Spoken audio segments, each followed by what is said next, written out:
She was locked behind 7 bioseals, and he broke everyone to save her. She was entombed in silence, hidden behind impossible barriers. Her kind had sealed her away, too powerful, too dangerous, too sacred.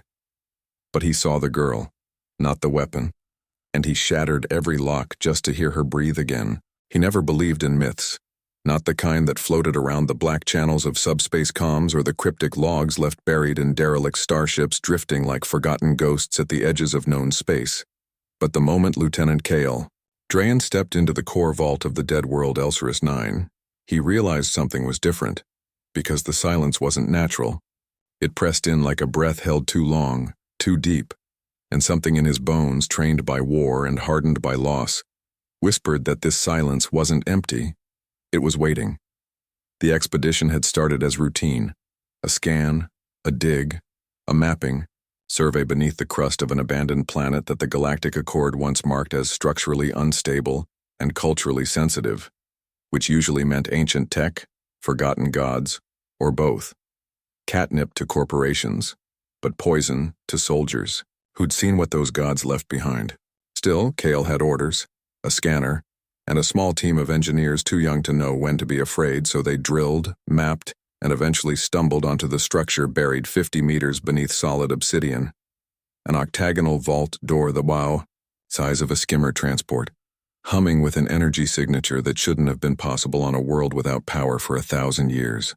The material was not metal, not quite stone, and pulsed with what looked like vascular bioluminescence, like it was alive and sleeping. While the others set up perimeter beacons, Kale stood before it, unable to look away from the faint etchings, spiraling inward like veins to a singular hand-shaped indentation at the center, 7 thin rings arranged around it, glowing the dull red of untriggered bioseals, an ancient biometric lock system unlike anything he'd seen in 2 decades of off-world service. But the command uplink came fast and harsh. Secure and observe, do not engage. A directive he'd followed for exactly 12 hours, until the static scream started echoing through the comms, until the junior engineer, Thren, ran from the inner vault, clutching his bleeding head, stammering something about a voice that didn't come from his helmet but from inside his skull, saying a name again and again, in a voice like velvet fractured by sorrow. Kale tried to dismiss it, wrote it off as vault gas or auditory hallucinations brought on by low-pressure zones. But that night, he stood alone before the door again, hand hovering above the center of the seal, listening to the silence and feeling, somehow, that it wasn't silence at all, it was breathing. He touched it. The lock shimmered. 1 ring clicked open. No power surge, no alarm. Just a pulse like a heartbeat from beneath the stone, and something whispered a single word through the static. 1. He didn't tell the others. He should have. But there was something sacred about it, something personal, like the vault had chosen him, not out of destiny but desperation, and he'd felt that kind of desperation before, years ago on Eridan 6, when he'd tried to pull a dying soldier from beneath a collapsed hover tank while orbital fire turned the sky red. Sometimes, something broken calls out to something just as fractured. Over the next 4 days he returned in secret, each time placing his hand on the seal, each time unlocking 1 more ring, each time hearing that soft, haunted whisper count upward, 2, 3, 4, as if the voice wasn't warning him, but thanking him, grieving and hoping in the same breath. By the 5th seal, the vault walls had begun to change, rivulets of biolight curling like vines along the floor and ceiling, forming shapes, symbols, faces, and 1 face returned again and again. A woman's eyes, wide and alien and endless, carved in light with a sadness that transcended species or language.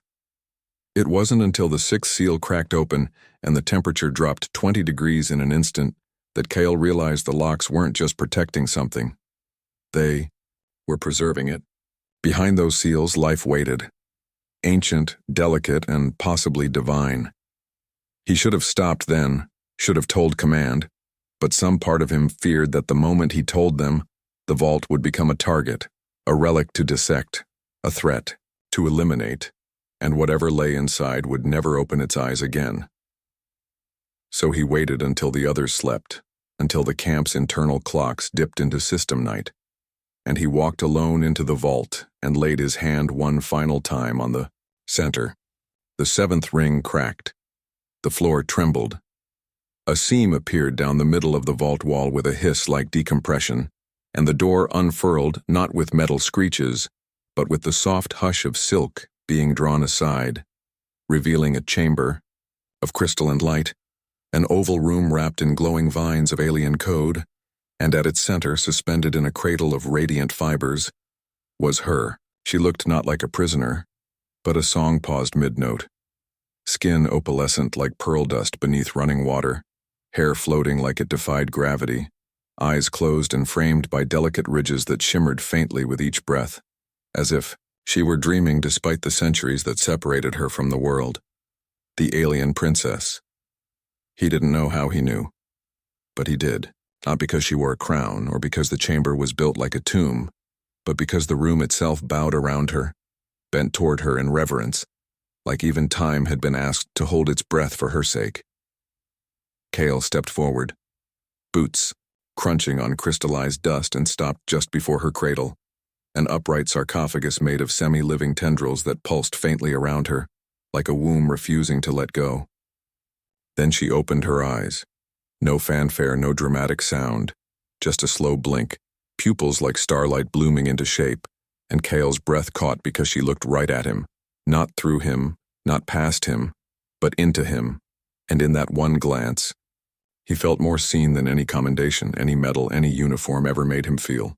She did not speak, not aloud, but the voice inside his head bloomed again, gentle and wounded. "You're not one of them." And he understood, not just the words, but the weight behind them.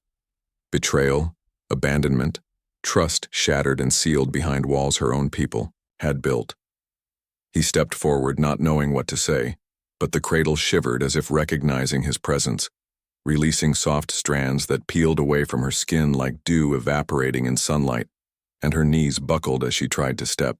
Out, too weak, too long asleep, he caught her. She trembled in his arms, small and impossibly warm, and when she looked up again, tears lined her eyes like stars sliding down a nebula's edge. "Why?" she asked, not through sound, but through the marrow of his bones.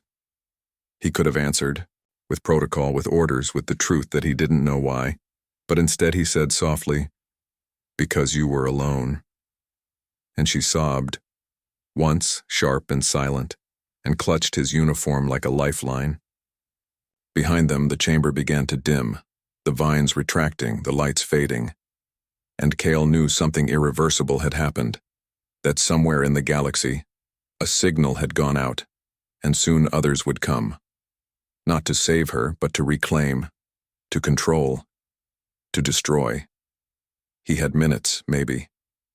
So he lifted her, feather light despite the gravity, and ran, through collapsing corridors, through vaults that cracked and groaned as if mourning her departure. By the time he emerged into the cold wind of Elsaris IX's dying surface, the sky was no longer empty. Distant lights blinked into orbit, ships too fast to be friendly, too silent to be rescue. Kale didn't look back.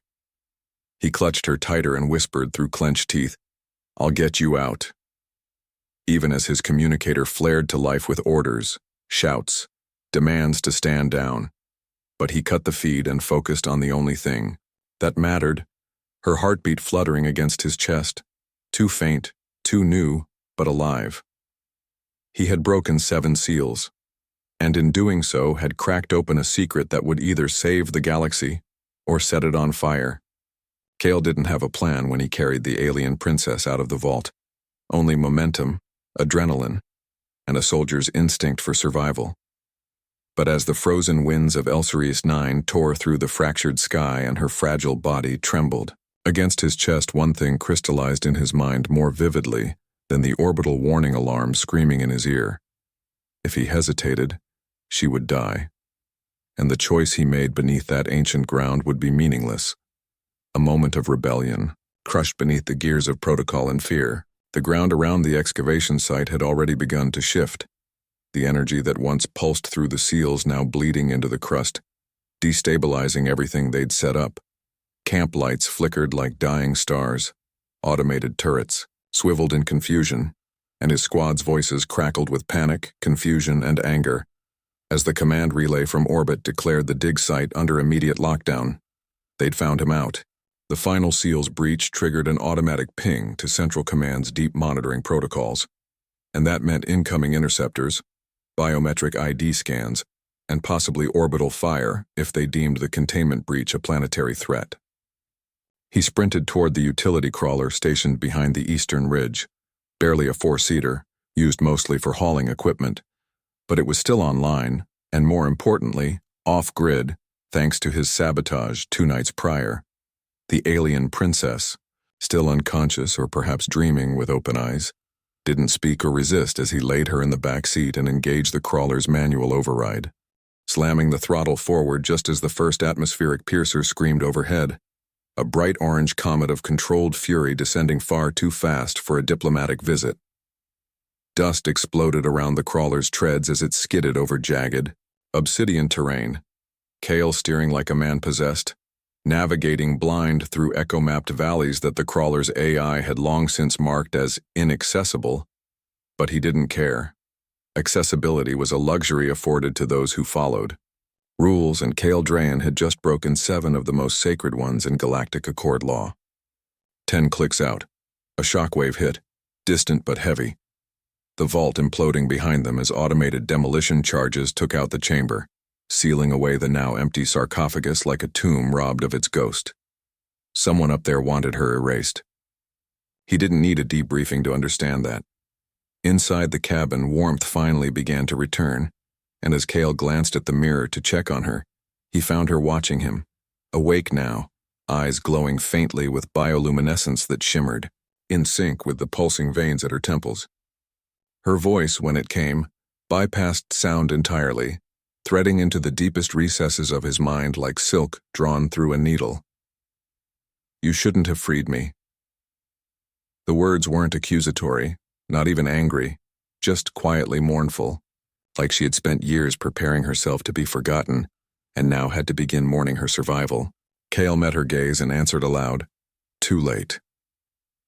She studied him with a depth that unnerved him, not because she looked alien, though she did, profoundly, but because she looked human in all the ways that mattered, weary, wounded, waiting for someone to prove her wrong about the world. "You are not like the others," she said. "Your mind does not flinch from me." He wanted to ask what that meant, what others had seen or failed to see in her, but before he could, she winced, clutching her side. And that's when he saw it. A thin fracture along her rib line, the biocradle's tendrils having torn away too fast under structural collapse. Her body was deteriorating, not because of injury, but exposure. Whatever preservation field had kept her alive for centuries, maybe millennia, was gone now, and the full weight of time was beginning to settle into her bones. Kale grabbed the crawler's medkit, pulled out a stabilization patch and moved toward her, but she flinched. Not from fear, but instinct. "You touch what you do not understand," she said, eyes narrowed with pain. "Yeah," he replied. "Applying the patch anyway. That's kind of what humans do." The patch hissed as it sealed against her skin, releasing a cocktail of nanobinders and pain suppression compounds. She relaxed slightly. "You're dying," he said, tone softer, now realizing he wasn't trying to scare her, just anchor himself to the truth. "If I don't get you off-world, you won't last the night." Her reply was quieter than before. Perhaps that is how it was meant to end. Kyle shook his head. "You think I broke 7 ancient seals just to let you fade out in the back of a mining truck?" Her gaze lingered on him, unreadable. "Why would a human care?" "Because I saw you," he said, eyes fixed on the road ahead. "I don't know why they locked you up. I don't know what they feared. But you looked like someone who hadn't been given a choice. And maybe I'm tired of watching people pay for the fear of others." She said nothing for a long while. Just watched him, the soft glow of her skin flickering like a dying constellation. Then quietly, "My name is Sarai." "Kyle," he replied. "Lieutenant, technically. You will be hunted." Already am. You will be punished. Probably. You will not succeed. Then at least I'll fail loud. That made her blink, almost laugh, though it ended in a small gasp of pain. The crawler crested a final ridge, revealing the auxiliary launch pad Kale had rigged 2 weeks prior as a potential evacuation point in case the dig went south. The shuttle there was small, only big enough for 3 people, but its warp drive was clean, unregistered, and fueled. Another breach of protocol Kyle would have to answer for, assuming he lived long enough to reach a tribunal. As the crawler slowed, Sarai shifted forward, standing with some difficulty. Kyle moved to help her, but she raised a hand, not to stop him, but to brace herself. Where will you take me? Somewhere they won't find us. Somewhere quiet. There are no such places left. Then I'll make one. Another pause, then. Why did they lock me away? Kyle turned. You don't know? She shook her head.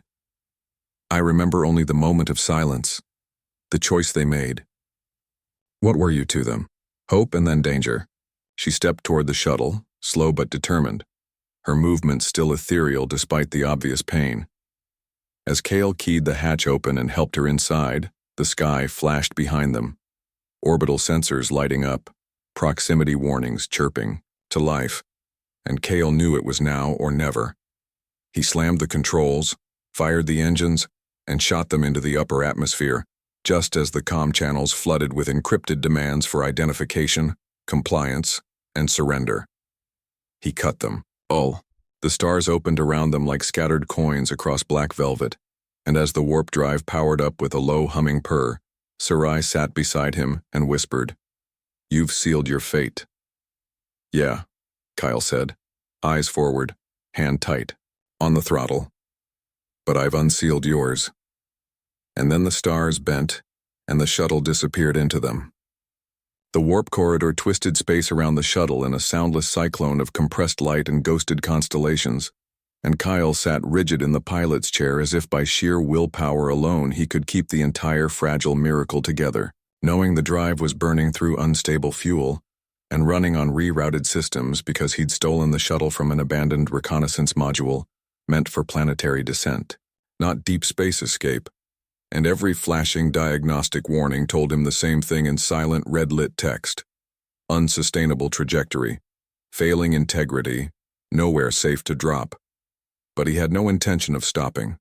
Not until they were, at least, 3 systems from Elsaris 9 and far enough off-chart that Command would lose their scent, if only for a few hours. Behind him, Sarai lay curled in the medical berth, her skin now pale and almost translucent, the bioluminescent glow flickering like a candle in vacuum. And even though he'd administered 2 more stabilizers and adjusted the berth's atmosphere to something close to what the vault's logs described, thinner oxygen, trace elements of xenon and cyclosilicates, her condition hadn't improved. In truth, he didn't even know if she was supposed to be alive without the cradle. All he knew was that she was still breathing, still watching, and every time she opened her eyes to look at him, he felt the unspoken question pass between them. What now? The shuttle trembled as a gravitational eddy passed too close to their path, and Kale adjusted the inertial dampeners manually, teeth clenched, pushing the vessel to hold form just a bit longer until they reached the dark side of Theta Ve, a rogue planet drifting without a star that he'd logged years ago on a Black Ops escort mission, a perfect shadow to hide in. When they finally dropped out of warp, the ship shuddered violently, the interior lights sputtering as if unsure whether to go dark or blaze, and the silence that followed was almost unbearable until the hum of emergency systems finally stabilized, and Kale exhaled, chest hollow, hands shaking slightly as he stared into the black gas-covered surface of Theta Ve, cold, silent, uninhabited by anything living, but shielded from sensors and radiation alike by its dense atmosphere and odd magnetic field. He set the shuttle into a low orbital drift and turned to her. We're clear, for now. She opened her eyes, the glow almost gone now, and whispered out loud this time, You shouldn't have done it. Too late, he said, forcing a smile. But the truth was, he didn't know how much longer she had. Her vitals were erratic, her body rejecting the nanotech in the medulla, And even the nutrient matrix wasn't binding correctly. Her cellular makeup different from anything human medicine had been designed to support. "You said you were locked away because they feared you," he said quietly. "Feared what?" Her eyes met his, and for a moment something stirred in them. Not quite pain, not quite memory, but something deeper, like a shadow rising behind glass. "Because I was born different," she said, voice cracked and quiet. "My kind were designed to adapt to any world, but I adapted too fast. They called it a threat, said I was proof of instability, of evolution they couldn't control." She paused, breath shallow. "They sealed me before I could change again, said I would end what they had preserved." Kyle frowned. "So they entombed you for evolving?" "No," she said. "They entombed me because I was becoming like them." That stopped him cold. "Like humans?" "No," she whispered. "Like the ones before you. The ones who built the vaults. They weren't the first to fear me." A silence fell, heavy with the weight of history unspoken. "What were the seals for?" he asked eventually. "Containment," she said. "But not of me, of my mind. Each seal dampened my thoughts, layer by layer, so I wouldn't remember what I could do. And now, I remember." She sat up slowly, painfully, and Cale moved to steady her, but she raised a hand again, not in fear this time, but warning. Her skin pulsed faintly, and for a moment the light in her eyes flared back. Not brightly, but clear, like someone surfacing from deep water. "Your mind is loud," she said. "Most humans are. But you hold silence where others hold noise." "That's just trauma," Cale said dryly. "Comes with the job." She looked around the cabin, the dark curve of Theta Ve spinning slowly beyond the viewport, and said, "You brought me to death. I brought you to safety."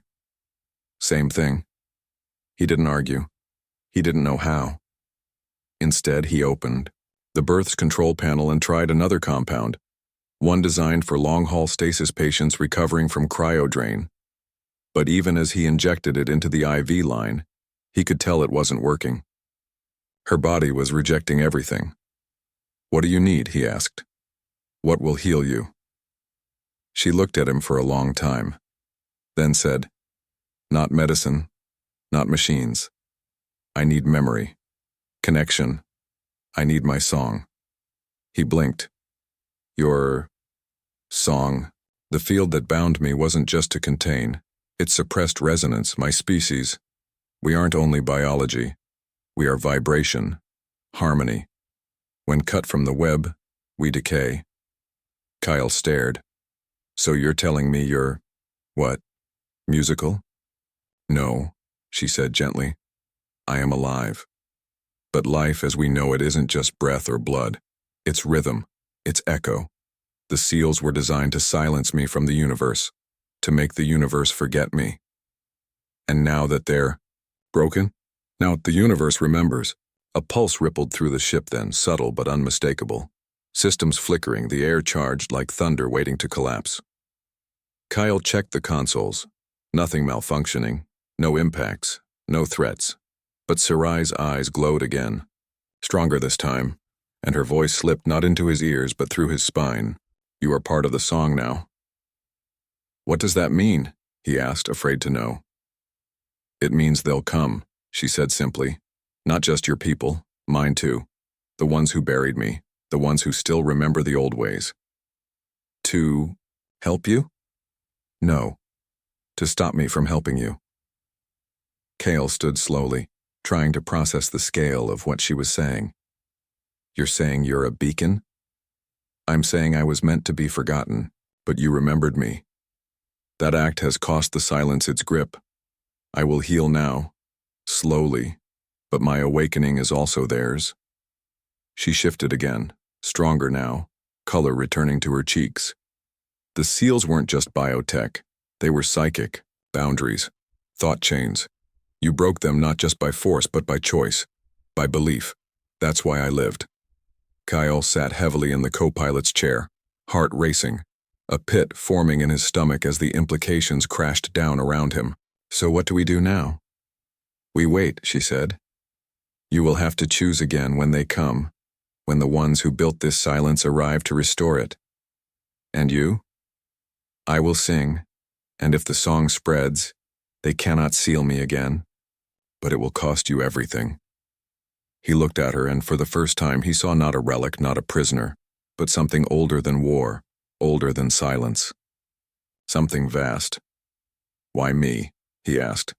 Why trust me? She leaned forward, touched his chest lightly. Because you carry grief like a torch, not a tomb.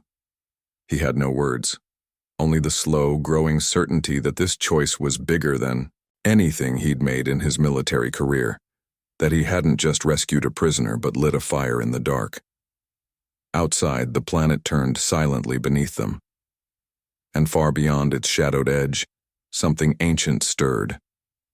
The first sign they were no longer alone came not from the sensors, which remained dead and blind in the magnetic swirl of Theta V's atmosphere, but from the sudden stillness that passed through Sarai's body like a wave reversing its course, a pause so complete that Kale, half asleep at the helm after 30 sleepless hours of systems monitoring, sat bolt upright before her voice even reached him. They're here. And when he looked into her eyes, he saw something there that hadn't been before. Not fear, not even anticipation, but a quiet, resigned certainty, the kind that comes only to those who've seen destiny approaching for so long that its arrival is less a shock than a confirmation. The ship groaned as if from pressure that didn't exist, and the hull lights flickered, not because of system failure, but because the very space around them was being rewritten, warped into something, older than mass, older than light. Kale rushed to the controls, searching for contacts, but there was nothing on the scope, not even a ghost signature. And yet the sky beyond the viewport had changed, a deep, slow ripple like light passing through oil, a shimmer of geometry that couldn't exist within 3 dimensions, and Sarai whispered, "They are not ships as you understand them. They arrive as ideas, as corrections. They come to erase me from the pattern."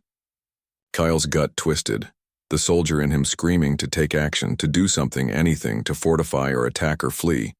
But the man who had defied his commanding officer, who had risked everything to break seals, meant to never be broken. He knew better now. This wasn't a fight that could be won with pulse rifles or flares, and he turned to her slowly, eyes locked to hers. "Then we rewrite the pattern." She looked at him as if seeing him clearly for the first time, and a tear fell, not glowing, not alien, but as human and fragile as any he'd ever seen. And it was then, only then, that Kale understood what she had been afraid of all along. Not death, not pursuit, but choice, because now that her mind had reawakened and her song had returned to the universe, she could either flee again, retreat into silence, or stand and risk becoming what her ancestors had feared, a being beyond control. "They will offer you a way out," she said. "They will tell you that I am the danger, that I am a weapon waiting to break." "What do you believe you are?" Kyle asked. She took a breath, the flickering luminescence now steady beneath her skin, and said, "A beginning. Or an end. It depends who writes the last verse." Outside, the darkness of Theta V boiled, and something emerged. Not a ship, not in any traditional sense, but a presence, a rupture in reality itself, coalescing into impossible angles and harmonic pulses that made Kale's vision blur and his ears ring with soundless notes. Then it spoke, not in sound but through every console and surface, even through bone and blood, a message meant for understanding, not hearing. "Return what was sealed. You trespass upon ancient will." Kale stood firm. "She was never yours to seal." The response was instant, a wave of pressure flattening him to the bulkhead, metal groaning as though from the weight of a dying star, and Sarai cried out, her body arcing in pain as the biosymphony that sustained her was struck, like a dissonant chord. Kale fought to move, to reach her, and through sheer force of will he dragged himself forward inch by inch until his hand touched hers.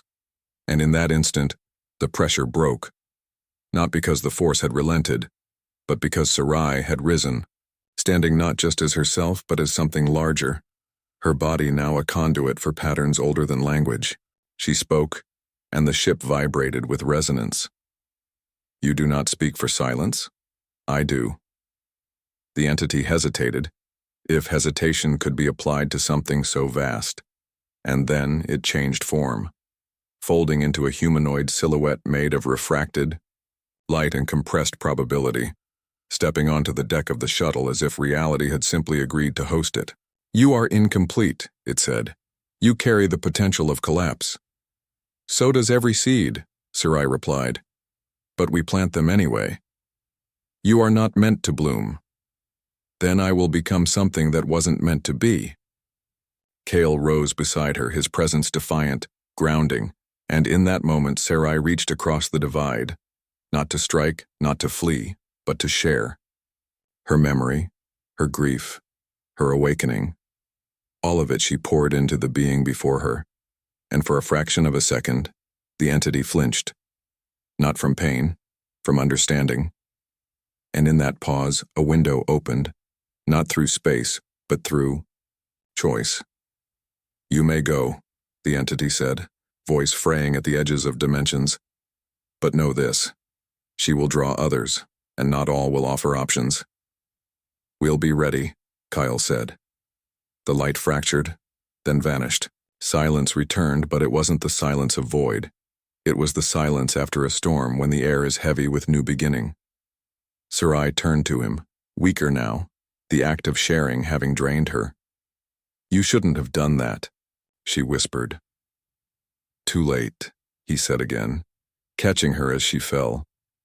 For the next 3 hours he worked like hell to stabilize her, not just biologically, but psychically, surrounding her with resonant signals he adapted from her own harmonics, humming softly to her even when his voice broke, refusing to let her drift back into silence.